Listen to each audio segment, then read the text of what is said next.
बिस्मिल्लाहिर्रहमानिर्रहीम। नाज़रीन गिरामी सलामुन अलैकुम। कोरोना के इंतहाई अंदोहनाक हालात में हम ज़िंदगी बसर कर रहे हैं और इसने पूरी दुनिया को अपनी चपेट में ले लिया है। तमाम मुसलमान भी इसका शिकार हैं और जिसके नतीजे में हमारे जनाजे बहुत ही सख्त हालात से दफन किए जा रहे हैं। हमें ये माहिरीन से दरियाफ़्त करना चाहिए कि क्या हम अपने जनाज़ों को इसी हालत में दफन होने दें जो सूरत हाल हमारी है, या नहीं हम पूरे एज़ाज़ और एहतराम के साथ अपनी मैयतों को गुस्ल भी दे सकते हैं और कफ़न भी पहना सकते हैं और नमाज़ पढ़ कर के उन्हें दफन भी कर सकते हैं। आइए हम अपने माहिरीन से, जो तिब्बी माहिरीन हैं, जो डॉक्टर हैं, उनसे पूछें। WHO ने, जो वर्ल्ड हेल्थ ऑर्गेनाइजेशन है, उसने हम लोगों को कुछ गाइडलाइंस दी हैं जिससे आप गुस्ल कर सकते हैं। WHO ने 2020 में जो कोविड डेड बॉडीज को हैंडल करने की गाइडलाइन दी है और फ्यूनरल प्रोसेशन के जो प्रोटोकॉल्स दिए हैं, उसमें ये बात साफ लिखी है कि बहुत ही कम बीमारियां ऐसी हैं जो मैयत मुर्दा आदमी एक जिंदा इंसान को दे सकता है। कॉलेरा, इबोला और सिर्फ चंद किस्म के फ्लू ही ऐसे हैं जो मौत के बाद भी मैयत दूसरे इंसान को दे सकता है। कोरोना मैयत के बाद, मौत के बाद मुर्दा आदमी जिंदा इंसान को फैला नहीं सकता। ऐसे कोई एविडेंस नहीं है कि जिस आदमी ने कोरोना की मैयत को हैंडल किया हो, उसको नहलाया हो, उसको छुआ हो, उसको उस मैयत की वजह से कोरोना लगे हुई हो। कि ये वायरस जो कि हमारी सांस के ज़रिए से ड्रॉपलेट इन्फेक्शन के ज़रिए से फैलता है, यानी हमारी सांस जब हम बोलते हैं या हम छींकते हैं या हमें खांसी आती है तो उसके ज़रिए से ये हमारे मुंह से, नाक से बाहर निकलने के बाद सामने जो हमारे कांटेक्ट में आता है उसके हम नाक या मुंह तक उस वायरस को पहुंचाते हैं, ट्रांसमिट करते हैं, जिसके वजह से हम उसको इन्फेक्ट करते हैं। क्योंकि जाहिर सी बात आप सभी जानते हैं कि डेथ के बाद जो है इंसान ये सांस वाला जो सिलसिला होता है ट्रांसमिट करने वाला, ये ख़त्म हो जाता है। Thankfully, the WHO, or the World Health Organization as we say, has given us a certain guidelines regarding this.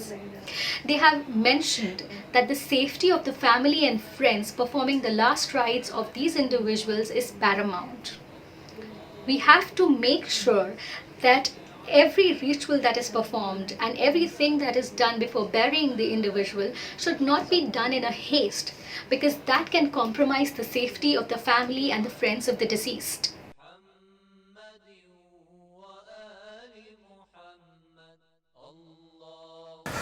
सबसे पहले हम ये कोशिश करेंगे कि कफ़न के काटने का तरीक़ा आप लोगों को बताएं और अपने देखने वालों को भी मुतवज्जे करें। हमारी इस मूवी के बनाने का बुनियादी मकसद जो है वो जवान लड़कों और जवान लड़कियों को इस काम के लिए आमादा करना है और उनमें शौक़ पैदा करना है। कोशिश ये होनी चाहिए कि इस काम में गर्म खून वाले लोग आगे आएँ ताकि दूसरों को भी इससे सबक हासिल हो। हम सबसे पहले कफ़न के बारे में आप लोगों से गुफ्तगू करेंगे। मर्द हो या औरत, दोनों के लिए वाजिब 3 कफ़न होते हैं। पहला, एक ऐसी चादर जो सर से लेकर के पाँव तक लंबी फैली हुई हो और इतनी चौड़ी हो कि मैयत जो है उसके अंदर उसका एक सिरा जो है दूसरे सिरे के ऊपर आ जाए, ढक जाए। ये और साथ ही साथ जो है वो दोनों सिरे लंबाई में इतने ज़्यादा हों कि दोनों तरफ उन्हें बांध दिया जाए गिरा के ज़रिए। एक बात तो अब ये चीज़ ऐसी है कि इसके लिए हम मीटर का तयन नहीं कर सकते, मुर्दे की लंबाई की। हाँ, बाज़ जनाजे छोटे होते हैं, बाज़ जनाजे बड़े होते हैं और मोटे और पतले, और बाज़ जनाजे बहुत तंदुरुस्त होते हैं, बाज़ जनाजे बहुत दुबले पतले होते हैं। लिहाजा चौड़ाई भी फ़र्क करेगी और लंबाई भी फ़र्क करेगी मुर्दे के हिसाब से। मुर्दे की जसामत के हिसाब से ये सरतासर चादर जो है ये बनाई जाएगी। हमने ये पहली मंजिल है चादर की। एक मुतवस्सित इंसान की जो लंबाई होती है, जो उसका कद होता है, इसके एतबार से हमने ये चादर कथा की है, ये फैला दी जाएगी। और ये चूँकि अर्ज़ इसका बड़ा था, लिहाजा इसमें काटने पीटने की ज़रूरत पेश नहीं आई है, और मैंने सिर्फ एक ही तरफ से इसे काट लिया है। और ये इसी तरह से मैयत के ऊपर एक तरफ से ऐसे, एक तरफ से इस तरह से आ जाएगी। मैयत बीच में है, दाहिनी सरहाने की तरफ जो है वो इस तरह से ये यहाँ पर बांधना होगा, इसी तरह पायथी की तरफ से मैयत वसत में आ जाएगी। बांधने का तरीक़ा हम आपको अभी थोड़ी देर में बताते हैं। ये पहला कफन का वाजिबी हिस्सा है। दूसरी चीज़ है कुर्ता। अब ये कुर्ता जो है उसकी कैफियत ये होनी चाहिए कि उसकी चौड़ाई कम अज़ कम 1 मीटर तक हो, कि जिससे मैयत का ये पहलू भी जो है पूरी तरह से ढक जाए, और आगे का हिस्सा जो है वो ज़ानू तक या ज़ानू के नीचे तक जाए। पीछे का हिस्सा अगर कम भी हो तो कोई हर्ज नहीं है। अब हम ये इसमें से कुर्ता बनाते हैं और आपको दिखाते हैं। अब ये कुर्ता भी इसी में से निकालना है, और लुंगी वो भी इसी में से निकालेंगे, लुंगी भी निकालेंगे इसी में से। ये चीज़ आपकी खिदमत में अर्ज़ कर दूं कि मकरूह है कि इंसान कफन को लोहे की कैंची से काटे, किसी लोहे से काटे। लिहाजा हमें हुक्म दिया गया है कि या शीशे से काटें या किसी और चीज़ से काटें, या अगर स्टील की कैंची हो तो वो भी इस्तेमाल की जा सकती है, इसलिए कि वो लोहे के हुक्म में नहीं है। लिहाजा हम यहाँ से इसको, वैसे अगर लोहे से भी काटे तो हराम नहीं है, मकरूह है, हराम नहीं है। ये कुर्ता है, कुर्ता जो है वो आगे से हमारे जानू के बकदर होना चाहिए। ये आगे से हमारे जानू के बकदर या जानू से कुछ नीचे होना चाहिए। इसको ये इतना है, काफ़ी है कि जो जानू के बकदर आ गया है। अब इसे हम यहाँ से काटेंगे, पुरुष दे देंगे दरमियान से। कितना काटना होता है? इतना काटना होता है कि जिससे मैयत का सर जो है गुजर जाए और उसके गले में ये कुर्ता उतर जाए। ये इतनी बुरुश जो है वो ये काफ़ी है। इसको आप दोनों तरफ से भी पहना सकते हैं, और पीछे के हिस्से को का कपड़ा निकाल भी सकते हैं, जो ज़रूरत के वक्त जो है वो गिरा लगाने के काम आ सके। इसको यहाँ से बुरुश दीजिए, यहाँ से, कहाँ से? यहाँ से। ये किस लिए है? ये मैं बता रहा हूँ, पिछला हिस्सा जो है उसके लिए कैद नहीं है कि वो जानू तक जाए। लिहाजा ये हिस्सा जो है हम निकाल ले रहे हैं, ये पिछले हिस्से। तो अब यहाँ मैं आपको बताना चाहता हूँ कि अगर मैयत को ये पहनाना हो तो इस तरह से पहना दिया जाए। ये हिस्सा पीछे की तरफ आएगा और ये हिस्सा आगे की तरफ आएगा। ये है कुर्ता। कैसे कवर होगा? ये कुर्ता है, हाथ जो है वो ऐसे ही चादर से कवर किया जाएगा।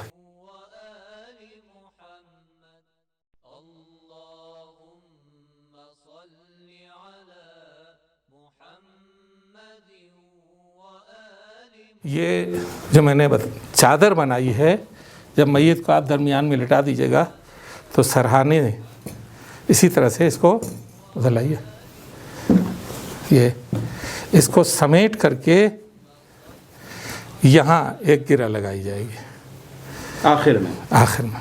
तीसरी चीज़ है लुंगी। ये तीसरा वाजिबी, कफन का वाजिबी हिस्सा जो है वो लुंगी है। लुंगी के लिए आमतौर से इतनी चौड़ी चीज़ होनी चाहिए, ये अर्ज़ 1 मीटर का है, इससे ज़रा सा और इजाफी ले लें ताकि मुतवस्सित जिस्म रखने वाले या हल्का सा पेट रखने वाले अफराद जो हैं उनके लिए भी ये लुंगी काफ़ी हो। 3 वाजिब हो गए।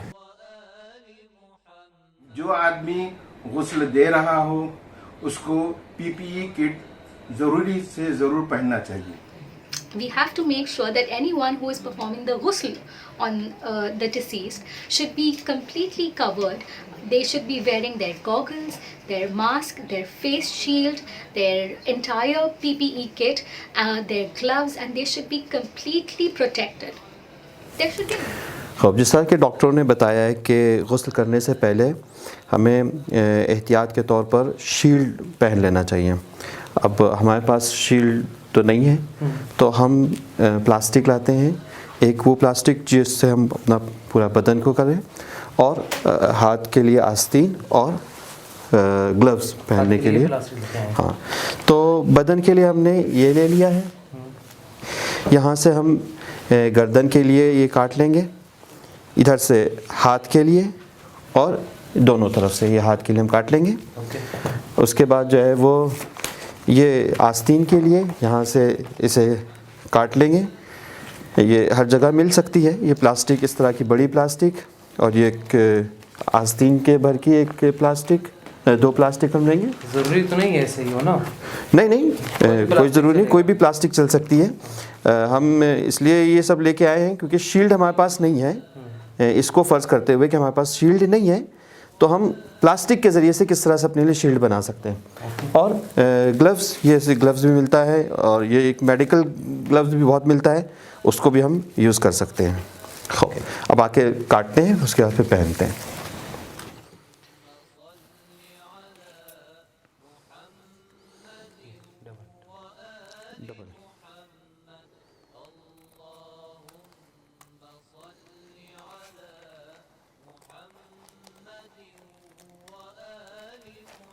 ये पहले हम निशान बना लेंगे ताकि हमें पता रहे कि कहाँ से कैसे काटना है।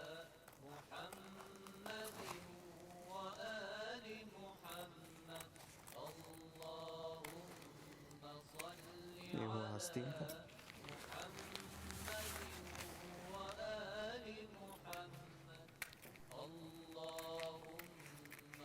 तो अब ये काट लिया है, अली अब इसको पहन के देख लेते हैं कि कैसा आ रहा है।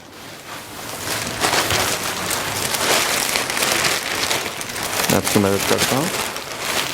हाँ, इस सुराख से अंदर डालने हाथ।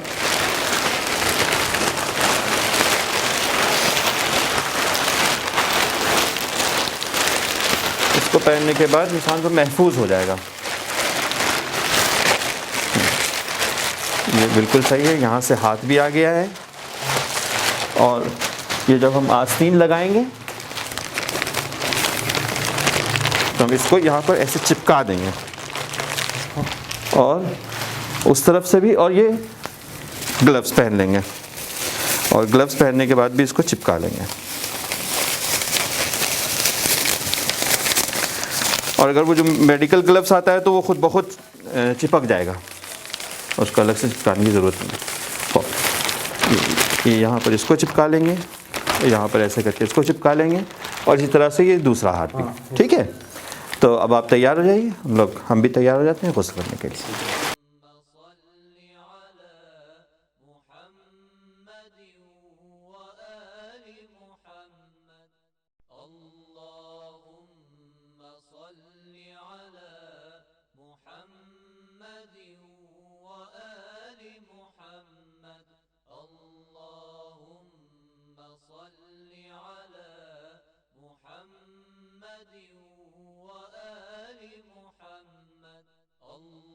मैयत को स्पेशल प्लास्टिक के कपड़े में या कोई बैग में लपेटने की बिल्कुल ज़रूरत नहीं है, लेकिन एक सादे कपड़े में मैयत को क्लीन करने के बाद लपेटा जा सकता है।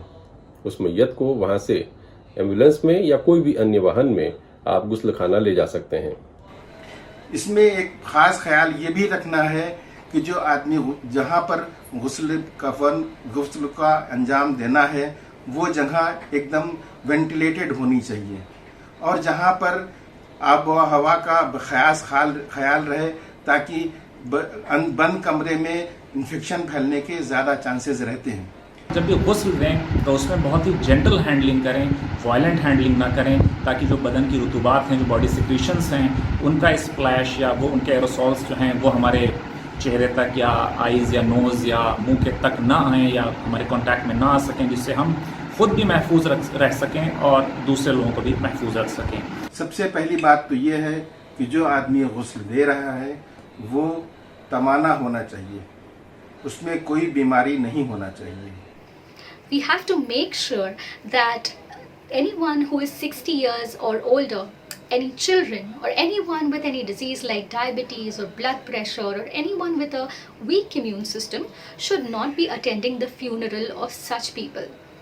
सबसे पहले उसके सारे ट्यूबिंग्स, आईवी लाइन, कैथेटर वगैरह को दूर कर देना है।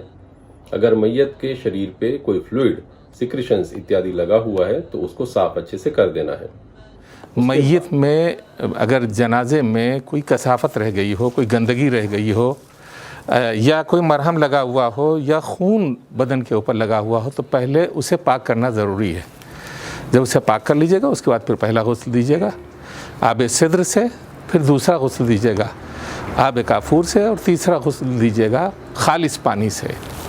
मैयत को गुस्ल के लिए जब लिटाया जाता है तो उसके पाँव जो है वो क़िबले की तरफ होने चाहिए।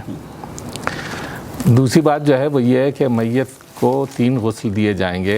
एक पहला गुस्ल दिया जाएगा आब सिद्र से, दूसरा गुस्ल दिया जाएगा बेर, दूसरा गुस्ल दिया जाएगा आब काफूर से और तीसरा गुस्ल दिया जाएगा आब खालिस से।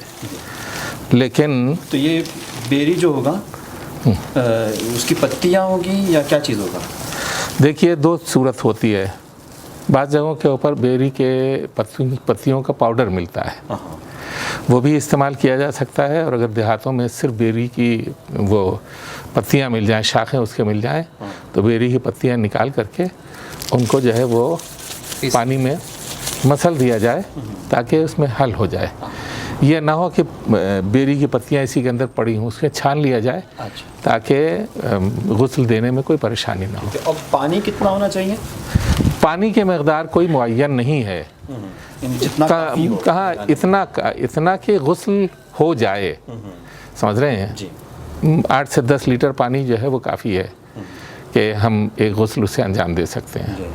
और बेरी की मकदार, काफूर की मकदार? बेरी की मकदार और काफूर की मकदार इतनी ज़्यादा नहीं होनी चाहिए कि जिससे आप पानी जो है वो मुज़ाफ़ हो जाए, यानी कोई आप गंदला हो जाए, और इतनी कम भी नहीं होनी चाहिए कि लोग कहें कि साहब इसके अंदर बेरी ही नहीं पड़ी है या इसमें काफूर ही नहीं पड़ा है। मुज़ाफ़ का क्या मतलब है? वही जो मैंने कहा कि गंदला हो जाए, रंग बदल जाए इस पानी का। अच्छा, अब चलते हैं हम गुस्ल के लिए। अब मैं पानी में ये बेरी के पत्तियों का पाउडर जो है वो मिलाने के लिए जा रहा हूँ। इतनी मकदार जो है वो काफ़ी है, इसलिए कि इससे ज़्यादा अगर मिलाएंगे तो पानी जो है वो गंदला होने का इम्कान है। अब इसको हम इसी पहला गुस्ल जो है वो बेरी के पानी बेरी से पहला गुस्ल जो है वो बेर के पानी से दिया जाएगा, और दूसरा काफूर से, हाँ, और तीसरा सादा पानी। जी। अब इसमें आप जो है वो ये इतना ज़्यादा नहीं है,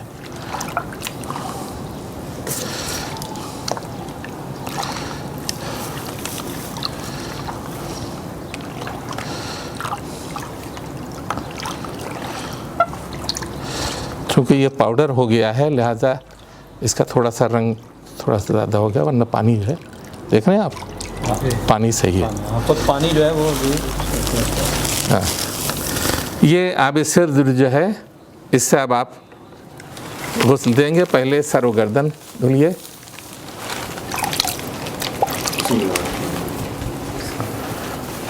बिस्मिल्लाहिर्रहमानिर्रहीम। पानी डाल, कपड़े के साथ ज़रूरत नहीं, कोई ज़रूरत नहीं है। बिस्मिल्लाहिर्रहमानिर्रहीम। अशहदु अल्ला इलाहा इल्लल्लाह वहदहु ला शरीका लह व अशहदु अन्ना मुहम्मदन अब्दुहु व रसूलुहु। अल्लाहुम्मा सल्लि अला मुहम्मद व आले मुहम्मद व अज्जिल फरजहु। बस अब नीचे सर का हिस्सा जरा सा उठा करके, चलो अब ये अब दाएं कंधे से, हाँ जल्दी से ले आइए। ये हाथ वहाँ से इस तरह से, हाँ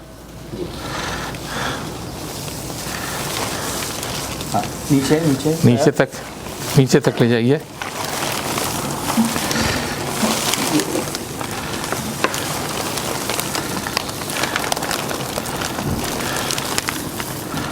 देखिए वहाँ से पैर खुला हो जाएगा।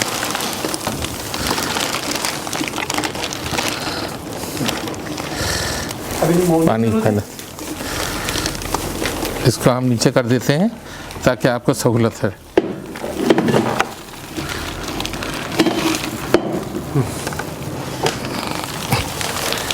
चलिए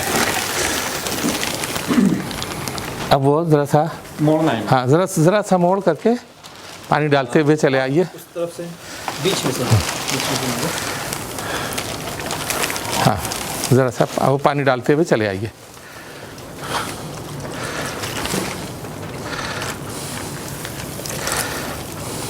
पानी ठीक से डालिए, पानी ठीक से डालिए ताकि हर जगह पहुँच जाए। पानी हर जगह पहुंच जाए। सब वो अंदर की तरफ ऐसे हाथ भी फेर दीजिए, इसी तरह से ऊपर भी हाथ फेर दीजिए। उधर वसत से वसत पे हाथ फेर दीजिए।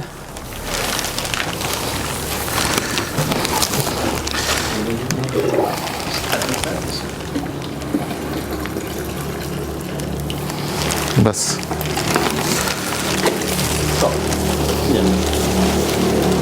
ये हो गया। इधर अब बाएं तरफ। ये इधर इधर इधर इधर इधर इधर यहाँ पर जो है वो हाथ फेरिए, हाथ फेरिए ताकि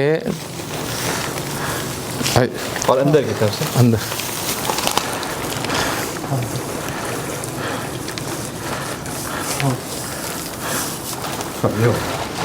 हो गया।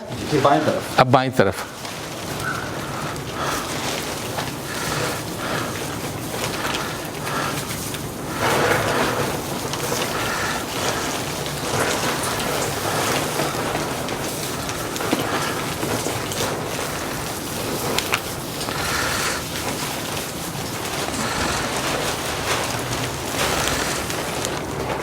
एक मिनट, तस्वीर ऊपर से नहीं है।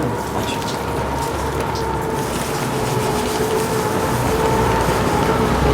पानी अंदर की तरफ भी डाल दीजिए।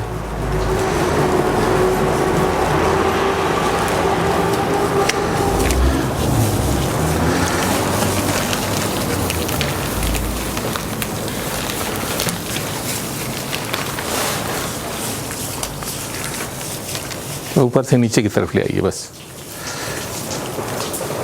थोड़ा डालिए। काफ़ी है। तो अब थोड़ा सा काफ़ी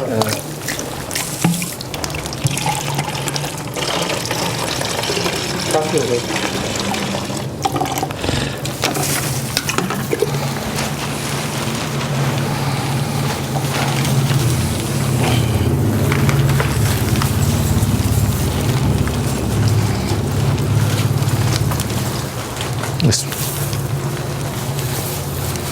ये थोड़ा सा आगे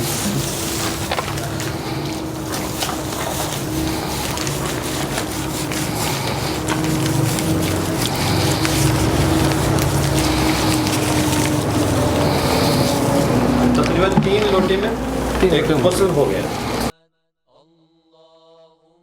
जहाँ पर मैयत रखी गई है उसको गुस्ल देने के बाद सबसे पहले आप साबुन से और पानी से धोएं और उसके बाद ब्लीचिंग का इस्तेमाल करके उस सरफेस को साफ करें ताकि ये सरफेस पर कम से कम 9 दिनों तक वायरस रह सकता है।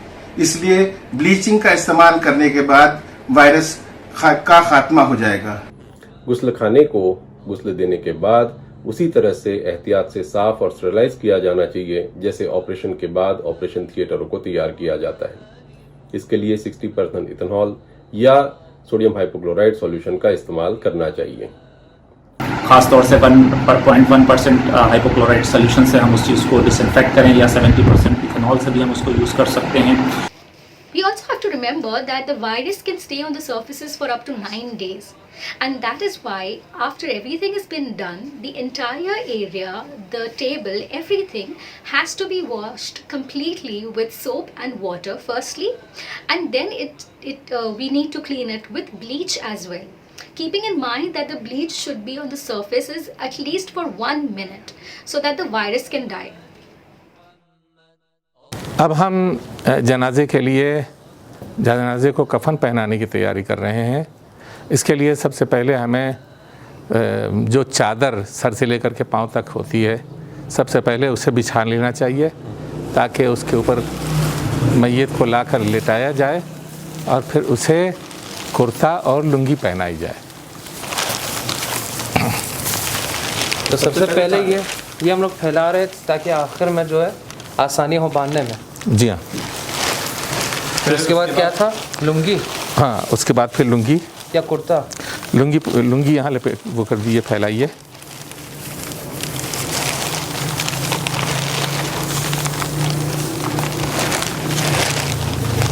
और इधर कीजिए इसको, बस वसत में हो, बल्कि इसको ऐसे कर दीजिए तो ज़्यादा अच्छा रहेगा।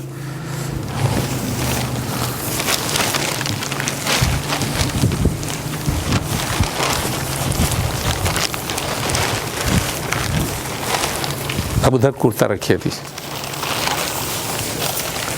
कुर्ता इस तरह से रखिए कि ये अगला हिस्सा जो है वो इस तरफ हो और बाकी हिस्सा उधर।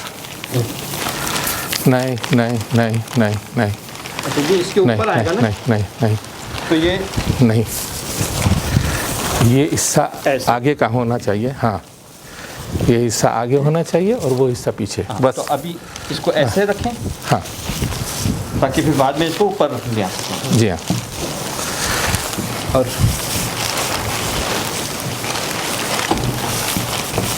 ये भी है, इसको बाद में हम बताएंगे आपको। लुंगी पहनाने से पहले अगरचे ये 3 टुकड़े जो हैं वो वाजिबी कफन है। चादर के बाद लुंगी और कुर्ता, ये 3 वाजिबी कफन है। इसके अलावा जितने भी कफन हैं वो सब कफन के टुकड़े जो हैं वो सब मुस्तहब हैं। मर्दों में अमामा होना चाहिए और औरतों में सीना बंद और मखना होना चाहिए, इतना काफ़ी है। एक चीज़ रह जाती है जो मुश्तरक है मर्दों और औरतों दोनों में, लेकिन वो वाजिब नहीं करार दी गई है, लेकिन इसकी ज़रूरत इतनी ज़्यादा है। अगरचे वो वाजिब नहीं करार दी गई, लेकिन ज़रूरत इतनी ज़्यादा है कि इंसान का बदन मरने के बाद जो है वो बहुत ही शुल और बहुत ही सुस्त हो जाता है। इस कदर ढीला हो जाता है कि अक्सर मैदे के अंदर बाकी रहने वाली कसाफ़तें या और दूसरी कसाफ़तें या गंदगियाँ निकल आती हैं। उनको महफूज करने के लिए एक चीज़ होती है लंगोट या रान पेच, उसका रखना ज़रूरी है। और लंगोट के अंदर कोशिश ये करनी चाहिए कि अगले और पिछले हिस्से में रुई का एक हिस्सा जो है वो इतना मोटा करके रख दिया जाए कि वह कसाफत अगर निकले भी तो वो रुई में जज्ब हो जाए, कफन को गंदा और नजिस न करने पाए। अगर मैयत कुछ ऐसी हो कि ऑपरेशन हुआ है और उसका टाका हुआ खुल के उसमें खून बहने लगा है, तो क्या करना है? उस जगह के ऊपर जहाँ ज़ख्म है उस जगह के ऊपर एक अच्छी खासी मकदार रुई की रखी जाएगी ताकि खून जो है वो बाहर ना निकलने पाए। और इतना ज़्यादा निकल गया कि कफन नजिस हो गया? अगर नजिस हो गया है, ज़्यादा निकल गया है, जिस इतनी मकदार में है कि उसे धुला जा सकता है, उसे धुल लिया जाएगा, पाक कर लिया जाएगा। लेकिन अगर बहुत ज़्यादा मकदार में है और कफन पूरा ख़राब हो रहा है तो कफन तब्दील करना पड़ेगा और उसको उस जगह के ऊपर जो है वो इस तरह की रुई रखी जाएगी कि वो रुई जो है वो खून को अपने जज्ब कर सके और जल्दी से जल्दी कफन पहना करके उसे दफन कर दिया जाएगा। अच्छा, ये एक और सवाल है जो कि गुस्ल से मरबूत होता है, वो ये कि अगर ज़ख्म कोई ऐसा है कि जिसको खोला नहीं जा सकता तो गुस्ल कैसे दिया जाएगा? उसी हालत में गुस्ल दिया जाएगा। ज़ख्म जो है उसी हालत में है, पट्टी उसी हालत में गुस्ल दिया जाएगा। जैसे पट्टी जबीरा होता है, ये जो अगर पट्टी वगैरह है तो गुस्ल उसी हालत में दे देंगे, इसलिए कि अगर हम पट्टी खोलेंगे तो मुमकिन है कि खून तेज़ी से बाहर निकले और फैले। ये भी हो सकता है कि खून जम गया हो, तो उस सूरत में जो है वो आम अंदाज में गुस्ल दिया जाएगा। लेकिन अगर उस पट्टी खोलने की वजह से ज़ख्म के फैलने का और खून के ज़्यादा बहने का ख़तरा है तो उसको ऐसे ही करके गुस्ल दे दिया जाएगा।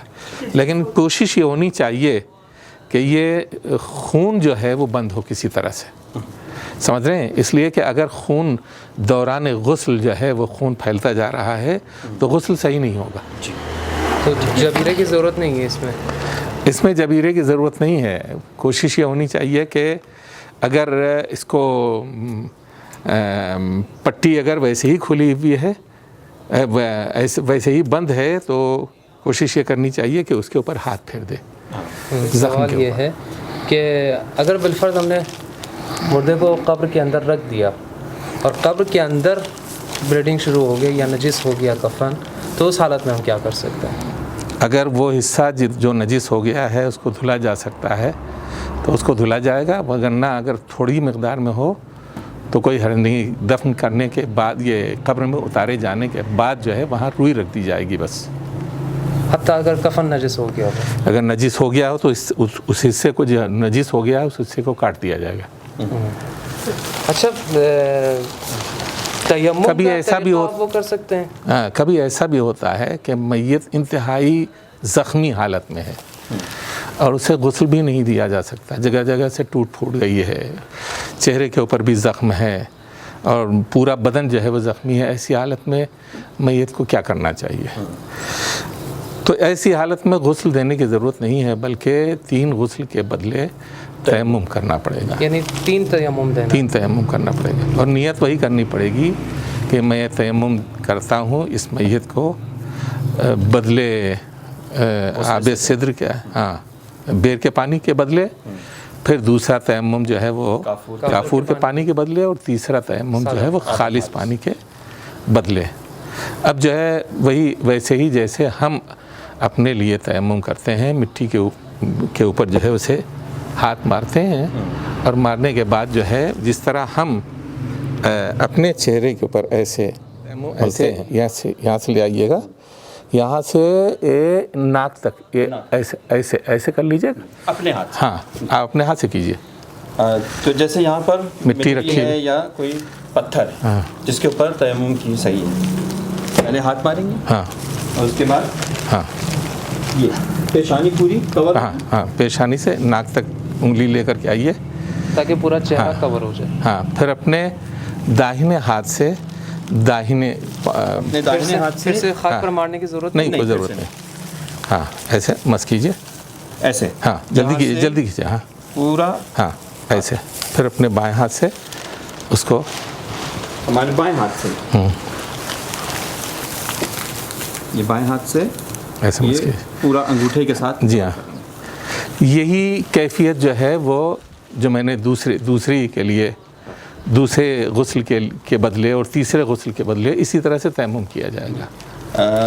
इसको हाथ पे 2 मरतबा करेंगे? कोई ज़रूरत नहीं, एक ही मरतबा काफ़ी है। हाँ। अब हम जो है वो हुनूत की तैयारी कर रहे हैं, इसलिए कि कफन पहनाने से पहले मैयत को हुनूत यानी 7 आज़ाए सजदा को काफूर मलना होता है 7 आज़ाए सजदा के ऊपर। ये 7 आज़ाए सजदा पेशानी, हाथ की हथेली, दोनों घुटने और ये अंगूठे, ये कोशिश ये करनी चाहिए। हाँ, ये और कितने मकदार मलना है? थोड़ी मकदार में मुसम्मा नहीं, सिर्फ छुलाना नहीं, थोड़ा मालूम हो जाए कि हाँ वहाँ हुनूत किया गया है बाकायदा। जी जी जी जी, हाँ, पेश आ जाए। हाँ, फिर आप हथेली के ऊपर, उसके बाद हथेली, ये पूरी हथेली, हाँ, और ले लीजिए, और ले लीजिए जी, ज़्यादा मकदार में, हाँ जी, और ले लीजिए जी, हाँ, हाँ, फिर बाएं हाथ की हथेली, आप उधर चले जाएं, वो वाली हथेली। अच्छा, 2 लोग करें तो कोई मुश्किल नहीं है? कोई हरज नहीं है, आप जल्दी कीजिए, जल्दी कीजिए। उसके बाद इधर, हाँ, दोनों घुटने के ऊपर, हाँ, और दोनों पाँव के अंगूठे के ऊपर।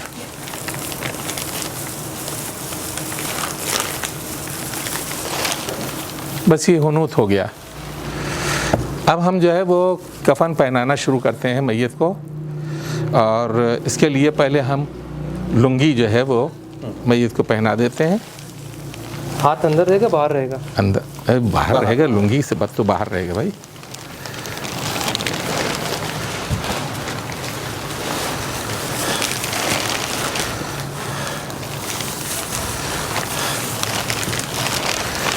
ये घुटने से नीचे तक आए, हाँ। यानी कमर से लेके घुटने से नीचे। उसके बाद पैरहन, उसके बाद पैरहन,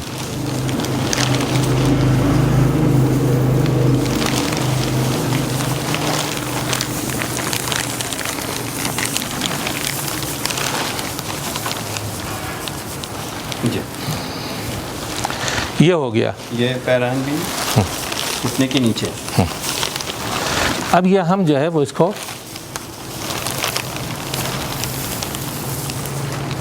लपेटनी,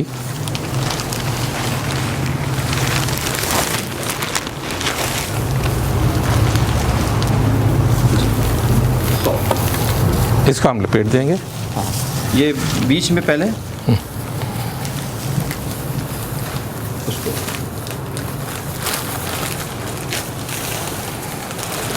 हाँ उस पर रहेंगे।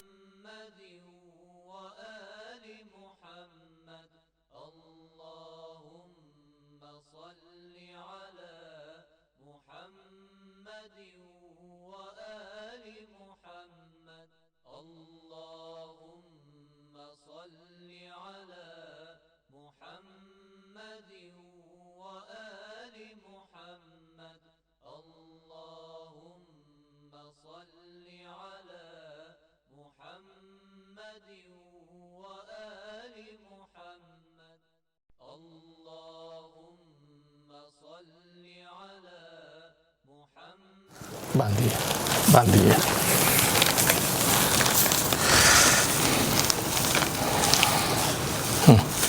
ज़्यादा कसिए नहीं, बस के कफन खुले नहीं।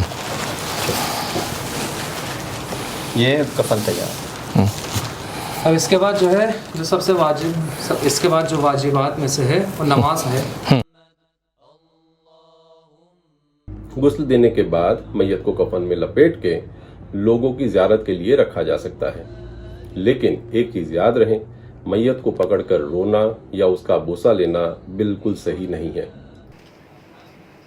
The family members can look at the face of the deceased, but touching or kissing or hugging the body is not allowed at any cost. And anyone who has attended the body or even seen the body, they need to wash their face, their hands and their face thoroughly with soap and water afterwards. WHO और CDC दोनों की guidelines ने उन रस्मों पर बहुत ही ज्यादा एहतियात लगाया है जिन रस्मों की वजह से बहुत ज्यादा लोग की भीड़ इकट्ठा हो जाती है। मसलन जनाजे को कांधा देना, जाहिर सी बात है इसमें बहुत सारे लोग पास में आ सकते हैं और सोशल डिस्टेंस मेंटेन करना मुश्किल है। उसी तरह से नमाज जनाजा में भी लोगों की भीड़ इकट्ठा हो सकती है। बहुत सारे समाजों में मैयत मरहूम के पीछे कुछ इसाले सवाब के लिए कुछ और ज़ियारत, कुरान खानी, मजलिस, न्याज वगैरह का इंतज़ाम किया जाता है, जिसमें भी बहुत सारे लोग एक साथ एक छत के अंदर जमा होने के चांसेस हैं और सोशल डिस्टेंस मेंटेन करना बड़ा मुश्किल है। नमाज पढ़ने से पहले एक सवाल पूछने, इसमें वुज़ू करना या कि जूते के साथ खड़ा होना ये सब तो मसला नहीं करेगा? बावुज़ू अगर हो तो बेहतर है, लेकिन बग़ैर वुज़ू के भी हता आदमी अगर मुजनिब भी हो जब भी ये नमाज पढ़ सकता है और इसके लिए तहारत की ज़रूरत नहीं है। एक बात, दूसरी बात जो है वो ये है कि नमाज मैयत अगर औरत की होगी तो पेश नमाज जो है उसके सीने के करीब खड़ा होगा, और अगर मैयत जो है वो मर्द की होगी तो कमर के हिस्से यानी बिल्कुल दरमियानी हिस्से में जो है वो पेश नमाज खड़ा होगा। ये चीज़ जो है वो लिहाज करनी चाहिए। और सर किस तरफ होना चाहिए? सरहाना जो है वो अगर हम क़िबले की तरफ हैं तो सरहाना जो है वो मैयत का दाहिनी तरफ होना चाहिए, बाईं तरफ नहीं हो, दाहिनी तरफ होना चाहिए। अब हम नमाज शुरू करते हैं। नमाज के लिए हम कोशिश ये करेंगे कि बहुत ही मुख्तसर नमाज के जिसमें गांव में रहने वाले तमाम मोमिनीन में से कोई भी एक अगर खड़ा हो जाए नमाज मैयत पढ़ाने के लिए, उसके लिए आलिम दीन का होना ज़रूरी नहीं है, कोई भी खड़ा हो मोमिन नमाजी इबादत करने वाला। तो ये मुख्तसर नमाज में पढ़ा रहा हूँ, नमाज पढ़ता हूँ मैं इस मैयत की वाजिब क़ुर्बतन इल्लल्लाह। अल्लाहु अकबर, अल्लाहु अकबर, अशहदु अल्ला इलाहा इल्लल्लाह व अशहदु अन्न मुहम्मदर रसूलुल्लाह सल्लल्लाहु अलैहि व आलिहि वसल्लम। अल्लाहु अकबर। अल्लाहुम्मा सल्लि अला मुहम्मद व आलि मुहम्मद। अल्लाहु अकबर। अल्लाहुम्मा अग़फ़िर लिल मुअमिनीन वल मुअमिनात वल मुस्लिमीन वल मुस्लिमात। अल्लाहु अकबर। अल्लाहुम्मा अग़फ़िर लिहाज़ल मय्यित। अल्लाहु अकबर। अल्लाहुम्मा सल्लि अला मुहम्मद व आलि मुहम्मद। आतिना फ़िद दुनिया हसना। ये नमाज हो गई। अब इसमें अगर मय्यत औरत है तो तीसरी तकबीर के बाद जो ये कहा जाता है, चौथी तकबीर में ये कहा जाता है अल्लाहुम्मा अग़फ़िर लिहाज़ल मय्यत, ये मर्द के लिए है। और अगर औरत है मय्यत तो अल्लाहुम्मा अग़फ़िर लिहाज़िहिल मय्यत। इसे हमेशा याद रखिए। याद रखें, मय्यत या डेड बॉडी इतना वायरस नहीं फैला सकती जितनी लोगों की भीड़ एक जगह पे जमा होकर वायरस फैलता है। I hope none of us have to go through this, and I hope we all are safe. Thank you. आखिर में हम दुआ करते हैं, परवरदिगार बिहक़ मोहम्मद व आले मोहम्मद, हमारी इस खिदमत को अपनी बारगाह में कबूल फरमा, और दुआ है कि इस बीमारी को जल्द अज जल्द इस दुनिया से दूर कर दे और मोमिनीन व मोमिनात की हिफाजत फरमा।